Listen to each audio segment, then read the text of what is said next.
Guys, today we will discuss chapter 13 of modern history spectrum, first phase of revolutionary activities 1907 to 1917. So basically जो first phase था वो more activist form as a fall of स्वदेशी movement और boycott movement जो कि 1970 तक continue रहा था। अगर हम बात करें कि मेजर क्वेश्चन उठता है यहाँ पे कि why did these educated Indian youth abandon the constitutional politics and choose revolutionary method so here the answer lies in the interaction of political psychological economic and international factor first factor will be the method of prayer and petition of moderate was had a very limited reform. Even after their method, the economic exploitation still continued and they gained no real political power. ठीक है. So what youth conclude from that the British only understand force. Second phase जो था हमारा 1905 extremist point का, और जहाँ पे हम पार्टीशन और बंगाल की भी बात करते हैं, वो एक टर्निंग पॉइंट था. ब्रिटिशर्स का ऑब्जेक्टिव था कि डिवाइड करना है हिंदू और मुस्लिम्स को रिलीजन के बेसिस पे, और जो बंगाल में नेशनलिज्म आ रहा है तो बेसिकली पार्टीशन और बंगाल की वजह से उसको सप्रेस किया जा सकता था. तो इंडियन यूथ को ये लगा कि ये जो डिवीज़न हो रहा है बंगाल का, ये एक नेशनल जो डिग्निटी है उसकी इंसल्ट है. देन यहाँ पे फेलियर हो गया मॉडर्न पॉलिटिक्स का. फिर जो स्वदेशी मूवमेंट था, जितना भी उसने लोगों के बीच में आक्रोश की भावना लेके आए थे, वो भी फेल हो गई थी, क्योंकि जो लीडर्स थे वो भी अरेस्ट हो गए थे, कुछ कंट्री को लीव कर दिया था, बाइकआउट जो मूवमेंट था वो भी वीकन हो गया था, और फिर गवर्नमेंट की भी रिप्रेशन पॉलिसीज थी. तो इससे यूथ को क्या लगा कि जो mass protest alone can not overthrow colonial rule. फिर ये ब्रिटिश का जो रिप्रेशन वाली पॉलिसी थी, जैसे लाठी चार्ज किया, प्रेस को सेंसर कर दिया, सिटीजन लॉ लेके आए, फिर फाइन लगाया स्टूडेंट्स के ऊपर में. तो यूथ का रिस्पॉन्ड क्या था इसमें? Revolutionary violence. हम यहाँ पे देखते हैं कि जो असर्टिव नेशनलिज्म है वो यहाँ पे राइज हो रहा है. जैसे जो लीडर है बाल गंगाधर तिलक, बिपिन चंद्र पाल, लाला लाजपत राय, उन्होंने वैसे एडवोकेट नहीं किया था टेररिज्म को, but promoted swaraj, self respect, courage और national pride. This created a psychological environment for the revolutionary group. Then जो एजुकेटेड फ्रस्ट्रेटेड यूथ था, मोस्टली जो रिवॉल्यूशनरी जो थे वो स्टूडेंट थे, टीचर थे, या फिर लॉयर थे, या फिर middle class, lower middle class के यूथ थे. उनका रीज़न क्या था ये इतना फ्रस्ट्रेट क्यों थे? तो बेसिकली रीज़न था अनएम्प्लॉयमेंट.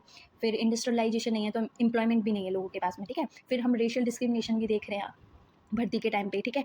फिर उनको एक्सक्लूड भी किया जा रहा है उन्हीं की कंट्री के एडमिनिस्ट्रेशन से. तो ये पॉलिटिकल फ्रस्ट्रेशन जो थी, हम कह सकते हैं एक तरीके से रिवॉल्यूशनरी एक्टिविज्म की तरह हमें देखने को मिलती है. इसी टाइम पे हम देखते हैं कि जो इंडियन रिवॉल्यूशनरी थे वो बहुत ज़्यादा एडमायर थे बाय द आयरलैंड जो रिवॉल्यूशनरी जो थे, जो कि ब्रिटिश रूल के खिलाफ आर्म्ड स्ट्रगल कर रहे थे, तो वो उनसे बहुत ज़्यादा इंस्पायर थे.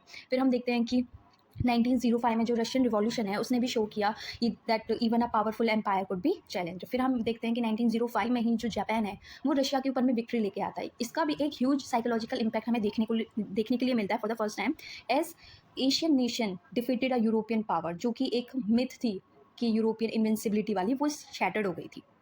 तो इन सब चीज़ों ने आइडियोलॉजिकल फाउंडेशन रखी, साइकोलॉजिकल फाउंडेशन रखी हमारे नेशनल मूवमेंट की और भी से दीज रिवॉल्यूशनरी एक्टिविटीज़ की. Now we will discuss a survey of revolutionary activities. First we will discuss Bengal. तो जो फर्स्ट रिवॉल्यूशनरी ग्रुप जो ऑर्गेनाइज हुआ था वो 1902 में मिदनापुर जो है अंडर जनींद्र नाथ बासु जी हैं उनके अंडर में हुआ था. फिर हम देखते हैं जो कैलकाता है, वहाँ पे हम अनुशीलन समिति जो जिसके फाउंडर थे प्रमोथा मित्र जी, इंक्लूडिंग जितेंद्र नाथ बैनर्जी, वीरेंद्र कुमार घोष और अन्य कुछ लोग. ठीक है. अनुशीलन समिति कहाँ पे? कैलकाटा. फाउंडर कौन थे? प्रमोथा मित्तर जी. फिर हम देखते हैं कि अप्रैल 1906 में एक इनर सर्कल जो है अनुशीलन समिति के अंडर की, जिसमें वीरेंद्र कुमार घोष जी हैं और भूपेंद्र नाथ दत्ता जी हैं, उन्होंने एक वीकली स्टार्ट किया था जिसका नाम था Jugantar. For instant after the police brutalities on participant of Barisal conference, जो कि बेसिकली पार्टीशन ऑफ बंगाल जो हो रहा था उसके लिए डिस्कशन के लिए ये कॉन्फ्रेंस रखी गई थी. कब? अप्रैल 1906 में. तो इससे रिलेटेड युगांतर जो है वो वीकली लिखता है कि the remedies lies with the people. जब 30 करोड़ जो लोग हैं जो इंडिया में रह रहे हैं वो अपने 60 करोड़ हाथों को उठाएंगे to stop this curse of oppression, force must be stopped by force. तो इनका ये मेथड आया कि भाई फोर्स है तो फोर्स को फोर्स से ही रोकेंगे. ये प्रेयर पिटिशन का जो मॉडरेट्स का फंडा था अब ये नहीं चलेगा. ठीक है. तो ये युगांतर में लिखा गया. ठीक है. हम बात करते हैं अब राज बिहारी बोस और Sachin Sanyal had organize a secret society covering areas of Punjab, Delhi, united provinces, while some others like Hemchandra Kanungo जो थे वो अब्रॉड गए थे for military and political training. First attempt हम देखते हैं हमारे अनुशीलन समिति का, तो वो 1907 में हमें देखने के लिए मिलता है, जो कि अबॉर्टिव अटैम्प्ट था. यहाँ पे क्या था कि युगांतर ग्रुप जो थे on the life of a very unpopular British officer sir Fuller, जो कि एक फर्स्ट लेफ्टिनेंट गवर्नर थे of the new province of eastern Bengal and Assam, उन पे अटैम्प्ट किया गया था कि उनको अब मारा जाएगा.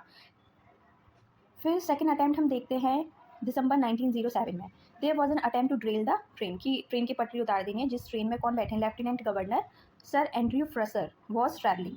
तो सेकेंड अटैम्प्ट ये था।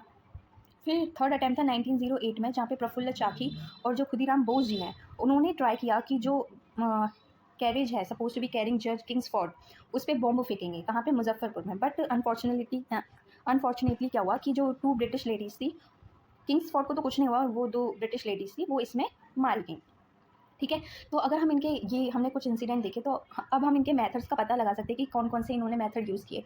तो इनका फर्स्ट मेथड जैसे कि हम देख रहे हैं, पॉलिटिकल जो असैसिनेशन है ऑफिशियल्स का, जो कि अपने रिप्रेशन की वजह से बहुत नोन में थे, उन पे हम क्या करेंगे, पॉलिटिकल असैसिनेशन करेंगे उनका, जिससे क्या होगा, जो कॉलोनियल एडमिनिस्ट्रेशन है उनके अंदर फियर को जनरेट और क्रिएट करेंगे। फिर हम देख रहे हैं बॉम्ब थ्रोन जो किया जा रहा है मुजफ्फरपुर में, तो इनका ये एक मेथड था कि अगेंस्ट किसके, जजेस के, पुलिस और ऑफिशियल्स है। ये क्या है, एक सिंबॉलिक अटैक है किसके ऊपर, इंपीरियल अथॉरिटी के ऊपर में। फिर हम देखेंगे एक मेथड होगा कि जहाँ पे वो रॉबरी या फिर डकैती कर रहे हैं, पॉलिटिकल डकैतीज जिसे कहते हैं, जिसका पर्पस क्या होगा कि जो रिवॉल्यूशनरी एक्टिविटीज़ चल रही हैं उनको फंड करना। फिर हम देखेंगे कुछ सीक्रेट ट्रेनिंग चल रही है, बॉम्ब मेकिंग की, फायर आर्म्स बनाने की, मिलिट्री ड्रिल हो रही है, ये एक मेथड है। फिर हम देखेंगे रिवॉल्यूशनरी लिटरेचर्स की भी यहाँ पे बात करते हैं, जैसे हमने युगांतर को देखा। फिर पैम्पलेट्स, न्यूज़पेपर, सीक्रेट पब्लिकेशंस बनेंगी, जिसका पर्पस क्या हुआ कि जो यूथ है उसको अपनी तरफ और अट्रैक्ट करना। ठीक है, फिर हम इंटरनेशनल नेटवर्क को भी देखेंगे, इसमें जो इंडियन रिवॉल्यूशनरीज हैं वो स्टैब्लिश करेंगे अपने लिंक यूरोप, अमेरिका, जापान, किस लिए, वेपन्स के लिए, ट्रेनिंग के लिए, प्रोपेगेंडा के लिए वो करेंगे। तो ये सारे कुछ जो है मेथड्स हैं रिवॉल्यूशनरीज के। नेक्स्ट हम बात करते हैं कि अब ये मुजफ्फरपुर में ये अटैक कर दिया है, अब हम यहाँ पे रिप्रेशन के देखेंगे कि किसने किया था मुजफ्फरपुर में 1908 में, प्रफुल्ल चाकी और खुदीराम बोस जी ने। किसके ऊपर, किंग्सफोर्ड। रिप्रेशन देखते हैं, तो जो प्रफुल्ल चाकी जी थे उनको शॉर्ट एट कर दिया था, और वहीं पर जो खुदीराम बोस जी थे उनको फांसी दे दी गई थी। यहीं पे जो होल अनुशीलन ग्रुप था उनको अरेस्ट कर लिया गया था, जिसके अंदर जो घोष ब्रदर थे, अरविंदो घोष और वीरेंद्र नाथ घोष जो थे, who were tied under Alipur conspiracy case और ऑल्सो कॉल्ड हमारा मुरारीपुरकुर केस जो था, कॉन्स्पिरेसी थी, उनको भी इसी के अंडर में अरेस्ट कर लिया गया था। फिर हम देखते हैं जो चित्तरंजन दास जी थे, उन्होंने अरविंदो घोष जी को, घोष ब्रदर में अरविंदो घोष जी को डिफेंड किया था, और Aurobindo Ghosh was acquitted of all charges. ठीक है, घोष ब्रदर्स ने भवानी मंदिर करके भी एक न्यूज़पेपर निकाला था। ठीक है, भवानी मंदिर। नेक्स्ट हम बात करते हैं, तो वीरेंद्र नाथ घोष जी थे, वो हेड थे सीक्रेट सोसाइटी ऑफ रिवॉल्यूशनरी, ये जो सोसाइटी थी।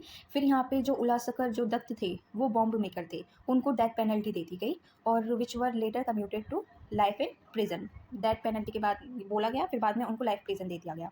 नेक्स्ट हम बात करते हैं कि जब इनका ट्रायल हो रहा था, तो जो नरेंद्र घुसेन है, गोस्वामी, और जो कि मतलब विटनेस बने थे, क्राउन विटनेस बने थे इनके खिलाफ, उनको शॉर्ट एट कर दिया गया था। उन्हीं के साथ जो नरेंद्र घोष के साथ ही जो को एक्वेस्ट हुए थे, जो कि थे सत्येंद्र नाथ बोस और हमारे कन्हई लाल दत्ता, इन जेल में। ठीक है, इन्होंने नरेंद्र घोष जो कि क्राउन विटनेस थे, किनके खिलाफ, वीरेंद्र नाथ घोष और जो हमारी अनुशीलन समिति थी उनके खिलाफ, कौन सी कॉन्स्पिरेसी के अंदर, अलीपुर कॉन्स्पिरेसी केस में। ठीक है, तो इनको शॉर्ट एट कर दिया था। फिर हम देखते हैं 1908 में एक बरहा डकैती होती है, वो ऑर्गेनाइज बाय जो ढाका अनुशीलन समिति थी अंडर द पुलिन दास। तो ढाका अनुशीलन समिति जो एक ब्रांच थी वो किसके अंडर में थी, पुलिन दास जी के, जो कि रेज कर रही थी फंड फॉर रिवॉल्यूशनरी एक्टिविटीज़। यहाँ पे जो रासबिहारी बोस हैं और जो सचिन सान्याल हैं, staged a spectacular bomb attack on B.R. Harding while he was making his official entry in the New Delhi, capital of Delhi, in a procession through Chandni Chowk in December 1912 में। ठीक है, तो जब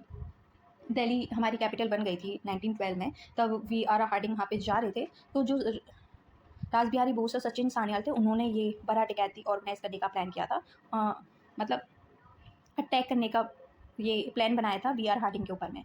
इसमें जो थे V.R. हार्डिंग इंजर्ड हुए थे, बट डेथ नहीं हुई थी उनकी। तो at the end of the trial जो बसंत कुमार विश्वास है, अमीर चंद हैं, अवध बिहारी, उनको कन्विक्ट और एग्जीक्यूटेड कर दिया गया था उनके रोल के लिए दिल्ली कॉन्स्पिरेसी। इसको क्या बोलते हैं, दिल्ली कॉन्स्पिरेसी बोलते हैं, जहाँ पे V.R. हार्डिंग के ऊपर बम फेंकने की बात की गई थी। यहाँ पे रासबिहारी बोस जो है was known as the person behind the plan. Rashbehari Bose को मेन कल्प्रिट बोला गया था। यहाँ पे फिर हम बात करते हैं वेस्टर्न अनुशीलन समिति, जिसके लीडर कौन थे, जितेंद्र नाथ मुखर्जी और बागा जितेंद्र। तो ढाका के अनुशीलन समिति के ब्रांच कौन थे, फूलन दास, और वेस्टर्न अनुशीलन समिति के कौन थे, जितेंद्र नाथ मुखर्जी और बागा जितेंद्र। वो यहाँ पे इमर्ज्ड एज द जुगंतर और युगांतर। ठीक है, कैसे इमर्ज होते हैं, जुगांतर और युगांतर।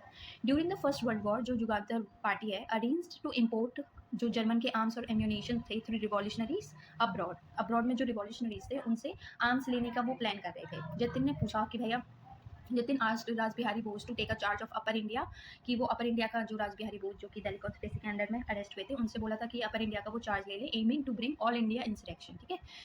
Has came to be known as German plan, कि भाई हम बाहर से जर्मन से आर्म्स मंगाएंगे, जिसकी रिस्पॉन्सिबिलिटी जो हमारे जितेंद्र नाथ मुखर्जी थे वो रासबिहारी बोस जी को दे रहे थे, जिससे क्या होगा, ऑल इंडिया इंसरेक्शन आएगा, जिसको हमने बोला जर्मन प्लान और बोलते जर्मन मैन प्लान।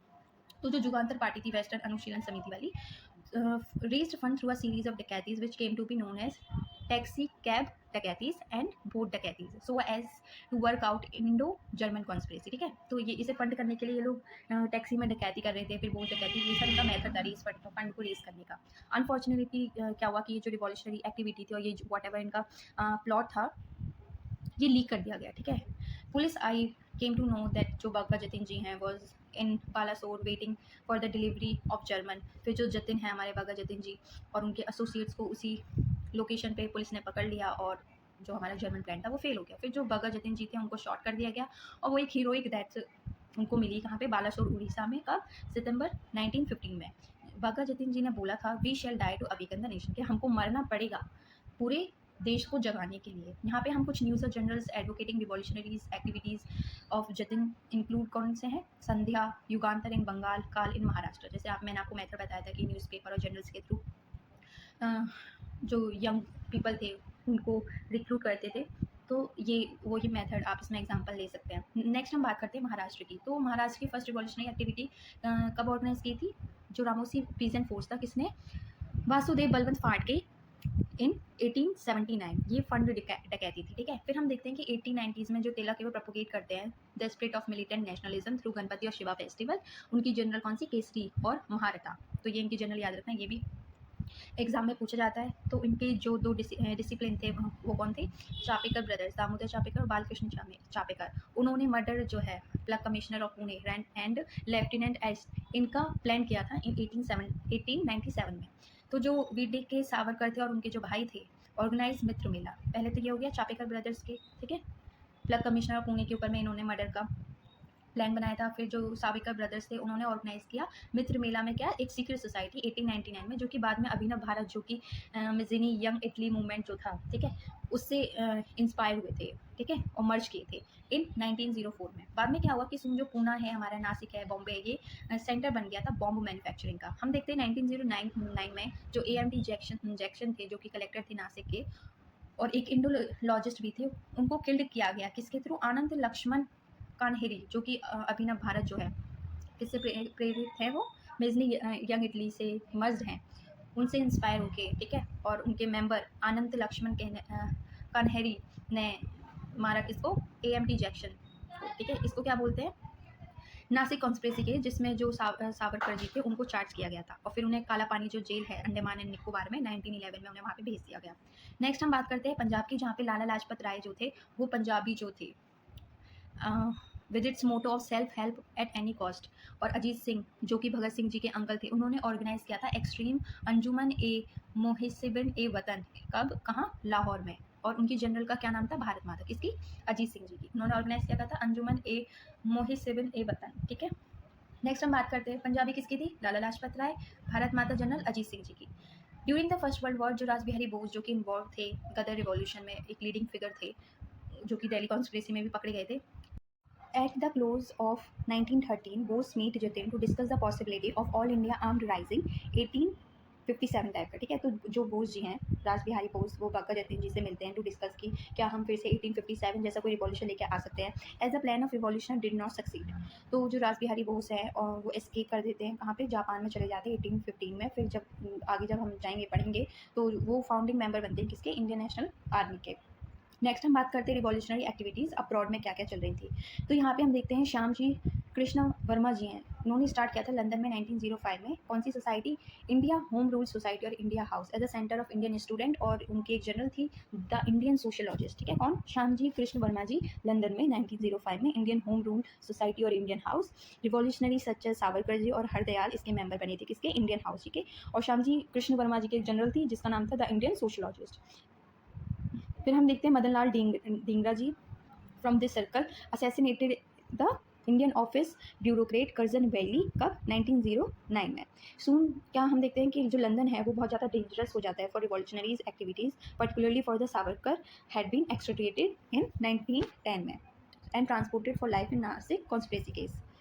तो न्यू सेंटर इमर्ज हुए ऑन द कॉन्टिनेंट जैसे Paris, Geneva, from where madam madam Bhikaji Cama जो है वो brought out Vande Mataram and Ajit Singh operate कर रहे थे कहाँ से, पेरिस और जिनेवा से। फिर हम देखते हैं कि आफ्टर 1909 एंग्लो जो जर्मन रिलेशन थे वो डिट्रॉइट होने लग गए थे, तो जो वीरेंद्र नाथ चट्टोपाध्याय जी हैं उन्होंने बर्लिन को एज देयर बेस चूज़ किया। फिर हम गदर पार्टी के बारे में पढ़ते हैं।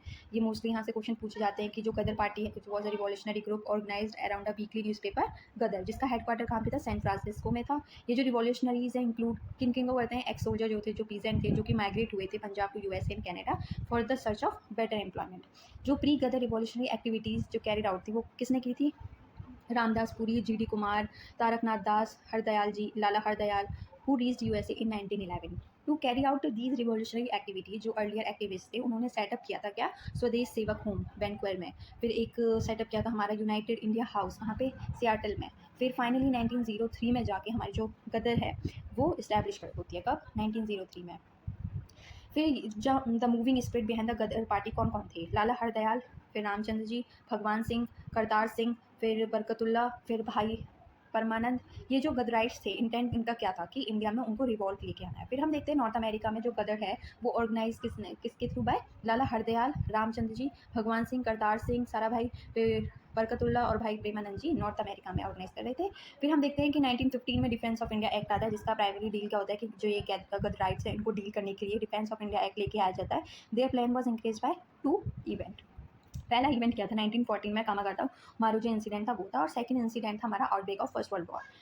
कामागाटा मारू इंसिडेंट और गदर पार्टी का जो है इसकी स्टोरी ये है कि जो कामागाटा मारू एक शिप है जो कि 370 पैसेंजर को लेकर, जिसमें मेनली सिख और पंजाबी मुस्लिम इमिग्रेंट्स थे, वो जा रही थी कहाँ से, from Singapore to Vancouver, but they were turn back by Canadian authority जो थे, और जो शिप जो था फाइनली उसको कहाँ पे रुकना पड़ा, कैलकाटा में, कब, 1914 सितंबर में। तो जो इनमेट्स जो वहाँ पे बैठे हुए थे सिख और पंजाबी मुस्लिम, उन्होंने मना कर दिया कि हम जो पंजाब की तरफ ट्रेन जा रही है हम उसमें नहीं बैठेंगे। तो इसी यहीं पे कॉन्फ्लिक्ट हो गया पुलिस के साथ में, तो कहाँ, एट गज नियर कैलकाटा, जहाँ पे 22 जो पर्सन थे वो डेथ हो गई उनकी। फिर हम देखते हैं कि फर्स्ट वर्ल्ड वॉर का भी चालू हो जाती है। फिर जो गदर लीडर्स होते हैं उनको लगता है कि हम यही सही टाइम है, एक वायलेंट अटैक करते हैं, ब्रिटिश रूल का आउटसेट कर देंगे, ये बढ़िया मौका मिला है। तो यहाँ पे जो करतार सिंह साराभाई जी हैं और रघुवर दयाल गुप्ता जी वो लेफ्ट कर देते हैं इंडिया को। फिर जो बंगाल रिवॉल्यूशनरी हैं वर कॉन्टेक्टेड, ठीक है। फिर जब बंगाल रिवॉल्यूशनरी से कांटेक्ट बनाते हैं तो राज बिहारी बोस और जो सचिन सान्याल हैं उनको बोला जाता है कि भी आप मूवमेंट को लीड करो। फिर गदराइट फिक्स करते हैं एक डेट की 21 फरवरी 1915 को कि हम एक आर्म्ड रिवॉल्ट करेंगे, कहाँ पे, फिरोजपुर में, लाहौर में और रावलपिंडी जो पंजाब में वहाँ पे। बट ये जो प्लान है ये भी लास्ट में बेट्रेल हो जाता है, तो ये भी फेल हो जाता है, तो जिसकी वजह से जो हमारे राज बिहारी बोस जिनको लीडर बनने के लिए बोला जाता है फिर वो फ्री कर जाते हैं, कहाँ पे, हमारे जापान में। फ्रॉम वेयर वो कहाँ मिलते हैं, Abani Mukherjee with many effort to send arm, but while जो सचिन सान्याल जी थे उनको ट्रांसपोर्ट कर दिया जाता है फॉर लाइफ इम्प्रिजनमेंट के लिए, ठीक है। फिर हम देखते हैं रिवॉल्यूशनरी एक्टिविटीज़ इन यूरोप। यहाँ पे Berlin committee for Indian independence जो है स्टैब्लिश की जाती है हमारी 1915 में, किसके through, Virendra Nath Chattopadhyay, Bhupendra Nath Dutta, Lala Hardayal, with the help of जो जर्मन फॉरेन ऑफिसर्स थे, किस प्लान के अंदर में, जर्मन मैन प्लान, जो मैंने ऊपर डिस्कस किया है। ये रिवॉल्यूशनरीज का क्या था, एम क्या था कि mobilize Indian settler abroad to send volunteer and arms to India against British rule. ये जो मिशन है ये कहाँ सेंड किए जाते हैं, बगदाद में किया जाता है, पर्शिया में, टर्की में, काबुल में। वन मिशन जो है राजा महेंद्र प्रताप सिंह और बरकतुल्ला और उबैदुल्ला सिंधी कहाँ पे सेंड करते हैं, काबुल में सेंड करते हैं, to organize provincial Indian government there with the help of crown prince Amanullah. फिर हम म्यूटनी देखते हैं सिंगापुर में। Among the scattered mutinies during this period the most notable was in Singapore February 1915 by किसके थ्रू, जो हमारी पंजाबी मुस्लिम 5th लाइट इन्फेंट्री थी उनके थ्रू। फिर हम देखते हैं जो 36 हमारी सिख बटालियन थी किसके अंडर में, जमादार चिश्ती खान और जमादार अब्दुल गानी और सूबेदार दाऊ खान के थ्रू, ठीक है। इट वॉज लेकिन मतलब क्रस्ड कर दी गई after a French battle in which many were killed. तो ये फर्स्ट फेज था हमारा रिवॉल्यूशनरी एक्टिविटीज़ का। आई नो ये बहुत ज़्यादा हैवी इन्फॉर्मेशन हो जाएगी, बट अगर आप वीडियोज़ को आई थिंक स्पीड बढ़ा के देखेंगे 2-3 बार तो आपको पता चलेगा कि, और माइंड में भी एक सेटअप बन जाएगा कि हाँ ऐसे ऐसे इवेंट्स हो रहे हैं, और आप पर्सनैलिटीज़ के नाम भी याद रख पाएंगे, इवन प्लेसेस को भी। तो आपको सिर्फ रिवाइज़ करना है, बार बार वीडियो देखो, इवन मैं अपनी वीडियो खुद देखती हूँ रिवाइज़ करने के लिए। तो दैट्स इट फॉर टुडे। ये स्पीडी रिवीजन के लिए कुछ पॉइंट्स यहाँ पे रख दिए गए। Thank you and have a nice day.